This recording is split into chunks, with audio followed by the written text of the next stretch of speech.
காலையில் பிரேக்ஃபாஸ்ட்டுக்கு பருப்பு இல்லாமல் சாம்பார் ஃப்ளேவரில் கொங்கு நாடு ஸ்பெஷலான கத்திரிக்காய் பச்சி ரெடி பண்ணலாம்னு சொல்லிட்டு ஒரு குக்கர் வச்சுட்டு ஆயில் விட்டு ஆயில் நல்லா சூடாகி வந்ததும் 20 சின்ன வெங்காயம் 10 பல்லு பூண்டு ஒரே ஒரு பச்சை மிளகாய் குட்டி பசங்களுக்கு கொடுக்கறதுனால அரை டீஸ்பூன் ஜீரகம் 1 டீஸ்பூன் அளவுக்கு வரமல்லி சேர்த்து நல்லா வதக்கிக்கோங்க. இதில் நம்ம கட் பண்ணி வச்சிருக்க உருளைக்கிழங்கு கத்திரிக்காய் ரெண்டுத்தையும் ஃபஸ்ட்டு சேர்த்து நல்லா வதக்கிட்டு அதுக்கப்புறம் கட் பண்ணி வச்சிருக்க தக்காளியும் சேர்த்து நல்லா வதக்கிக்கோங்க. இதில் கொஞ்சமாக மஞ்சள் தூள், நம்ம காரத்துக்காக வந்து சாம்பார் தூள் தான் சேர்த்துக்கிறோம்.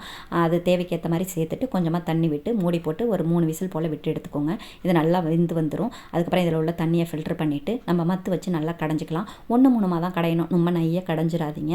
அதுக்கப்புறம் இதுக்கு ஒரு தாளிப்பு போட்டுக்கலாம். ஒரு கடாய் வச்சுட்டு ஆயில் விட்டு ஆயில் நல்லா சூடாகி வந்ததும் கடுகு ஜீரகம் காஞ்ச மிளகாய் போட்டு பொரிஞ்சதுக்கப்புறம் பெரிய வெங்காயத்தை குட்டி குட்டியாக கட் பண்ணி சேர்த்துட்டு கருவேப்பிலையும் சேர்த்து நல்லா வதக்கிட்டு நம்ம கடைஞ்ச கடையிலோட சேர்த்து இறக்குனீங்கன்னா சூப்பரான கத்திரிக்காய் பச்சி ரெடி ஆகிடும். இது இட்லி தோசைக்கெலாம் செம்ம டேஸ்ட்டாக இருக்கும். நான் கல் தோசை தான் போட்டிருந்தேன். ரெண்டுத்துக்கும் காம்பினேஷன் அல்டிமேட்டாக இருந்துச்சு.